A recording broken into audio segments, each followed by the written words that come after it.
TomoNews presents Frivolous Lawsuits. Man sues British Airways for flying him to Grenada, not Granada. Washington-based dentist Edward Gamson is suing British Airways because instead of taking him to Granada, Spain like he wanted, he was sent to Grenada in the Caribbean. Gamson, who says he hadn't taken a vacation in 2 years, had planned to fly with his partner Lowell Canaday from DC to London, then take a connecting flight to Grenada. So he made a booking and received an e-ticket, which he says referred to Grenada with an E but did not list the country, airport code, or duration of flight. It wasn't until Gamson and his partner had already boarded their connecting flight in London and they were airborne did they realize the problem. Gamson was watching the map of the flight's route on his monitor when he noticed the plane was headed west instead of south. Gamson asked a flight attendant what was going on, to which he was informed that the plane was headed toward Grenada with an E, not the one in Spain. Naturally, Gamson and Canaday were unhappy as they had already made all their hotel bookings and sightseeing trips in Grenada with an A. So now they're suing British Airways for $34,000. But how did they not realize? If they couldn't understand their e-ticket, could they not at the very least comprehend what was written on the departure board at the airport? And to end up here, oh, the horror! Fallout 4 Skag sues Bethesda after spending way too much time in the wasteland. For those of you who aren't in the know, Fallout 4 is a game set in a world devastated by nuclear war, where humans are forced to fend for themselves against a myriad of horrors. And it's so damn spectacular. So spectacular that one Russian player got so deep into it and literally lost his livelihood. The 28-year-old dude from Siberia says his problem started after he began playing the game. He claims it caused his relationship to fall apart over a 3-week period, as well as causing his health to deteriorate due to lack of sleep and eating. Damn! As if that wasn't bad enough, he was also fired due to absenteeism caused by the game.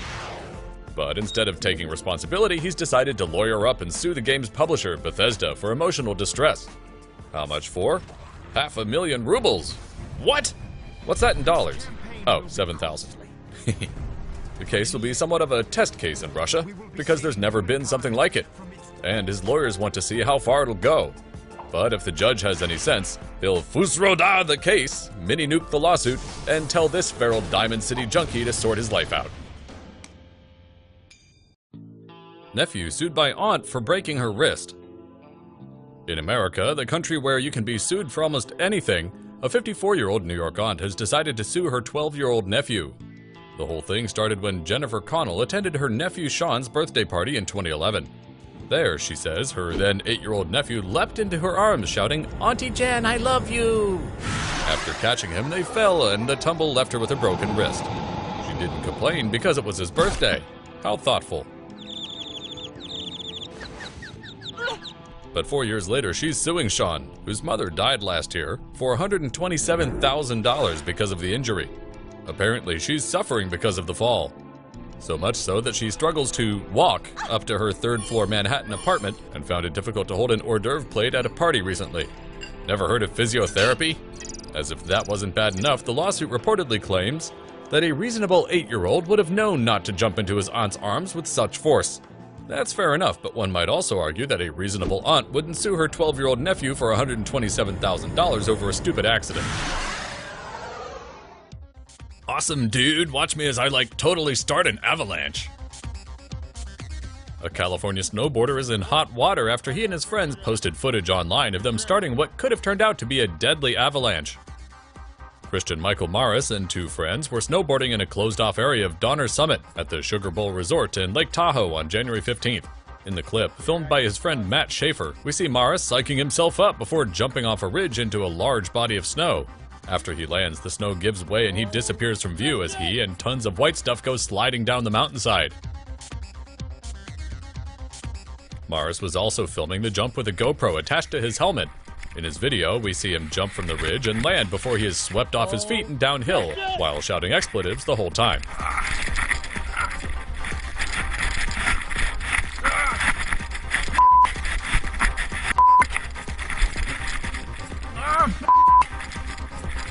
The camera is then enveloped in snow for a few seconds until he comes to a halt, before screaming with joy or possibly relief that he has survived the terrifying ordeal intact.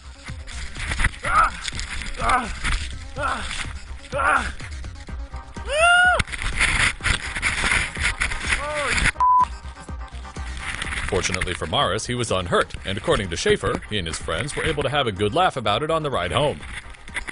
Trouble is, authorities did not find the intrepid trio's behavior so funny, and are now looking into pressing charges. Resort officials said the area where the avalanche occurred had been closed to the public since the 2010 to 2011 ski season, and is marked as off-limits. They are now working with the Placer County Sheriff's Office as they seek Morris's prosecution. Morris has taken to Facebook to defend his actions, but comments on social media suggest there is not much sympathy out there for him, with comments ranging from criticism of the trio's lack of avalanche gear to more blunt assessments of Morris. Let's just hope the videos, which Morris and his friends licensed to Viral Hog, help them make bank, because it looks like they're going to need the money. Stay rowdy as dude. Oh, Christian! In a judgment sure to inspire plenty of parental fist-pumping, a New Jersey teenager who sued her parents for child support and tuition fees has lost her case. 18-year-old Catholic high school senior Rachel Canning, a cheerleader and honor student, says her parents are total downers and have all these way harsh rules and even kicked her out OMG 2 days before her 18th birthday. They're such assholes. Rachel's dad, a retired police chief with a hard-on for rules, says his daughter moved out voluntarily because she doesn't want to abide by his commands, which include being respectful, doing chores, and breaking up with her boyfriend who was a bad influence. Oh my god, they're total fascists. Rachel is staying with her BFF and her family because they totally get it and have been super nice and supportive. Her friend's dad is this lawyer and even paid her legal fees. Miss Canning tried to force her parents to immediately pay for her private school tuition as they've not signed any checks since she began living elsewhere. They also kept her car because they paid for it. She totes hates them. It's her car and they gave it to her? The judge ordered the Cannings to maintain Rachel's college fund but rejected the teenager's request of $650 per month in child support. But Rachel's school totally supports her and so doesn't like her parents. Oh my god, this one time the school actually called New Jersey Child Protection. So yeah, it's crazy complicated. PETA sues photographer for using monkey selfie taken by macaque. British nature photographer David J. Slater is being sued by PETA, or People for the Ethical Treatment of Animals, an animal rights activist nonprofit organization.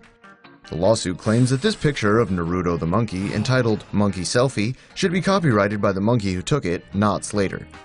Slater wrote in his book, Wildlife Personalities, the recognition that animals have personality and should be granted rights to dignity and property would be a great thing.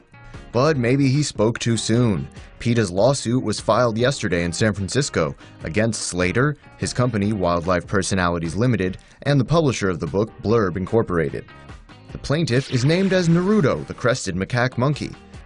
But since he's just a monkey and can't actually own copyright or intellectual property, PETA and their lawyers are taking responsibility for representing Naruto's legal interests, which include naming Naruto the author and copyright owner of the photos, and being paid damages from the sale of the photo.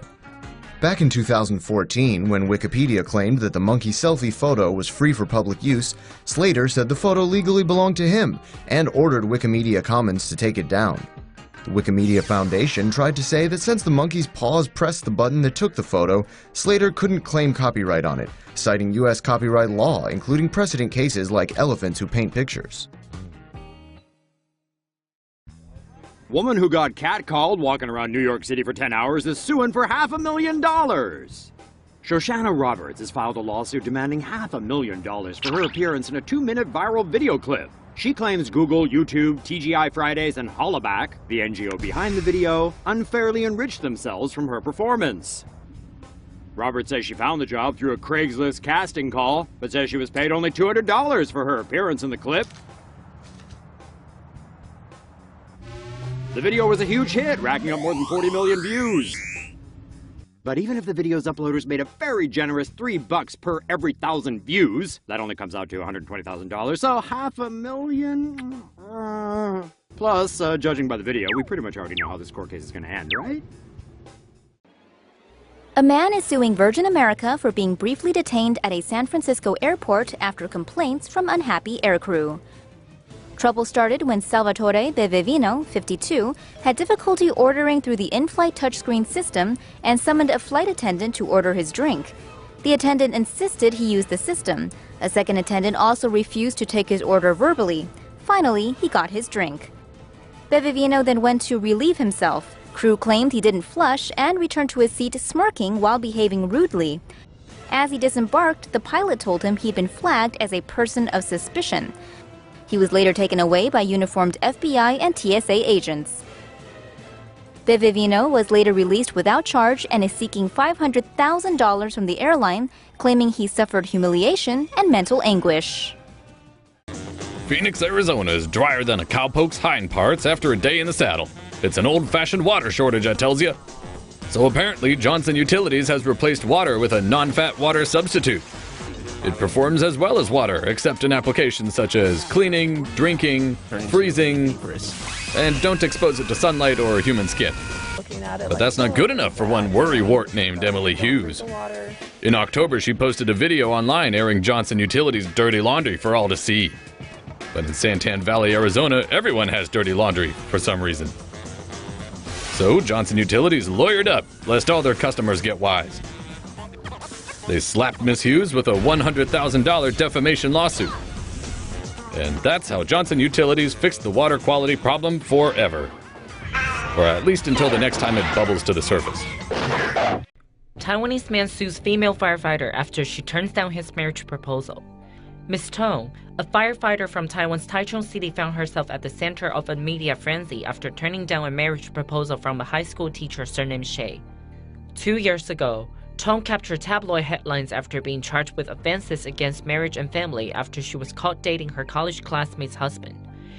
Shay, who suffers from depression, allegedly pitied Tong and repeatedly sent her flowers and love letters. During the date, Tong said she wanted a BMW, and Shay gave her his own. 2 days later, Shay withdrew US $26,000 and proposed to Tong, offering to pay her legal bills, but he was rejected.